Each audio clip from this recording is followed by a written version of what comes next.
السلام عليكم ورحمة الله وبركاته. آخر تحديث لأسعار الذهب في التعاملات الصباحية اليوم السبت 20/4/2024. سجل عيار 14 سعر الشراء 2160، سعر البيع 2173.25 قرش. سجل عيار 18 سعر الشراء 2777 جنيه و25 قرش. سجل سعر البيع 2794 جنيه و25 قرش. سجل عيار 21 سعر الشراء 3240 جنيه، سعر البيع 3260 جنيه. سجل عيار 24 سعر الشراء 3702.75 قرش، سعر البيع 3725 جنيه و75 قرش.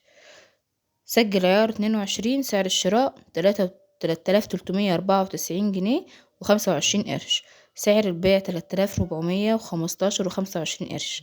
سجل الجنيه الذهب سعر الشراء 25920 جنيه، سعر البيع 26080 جنيه.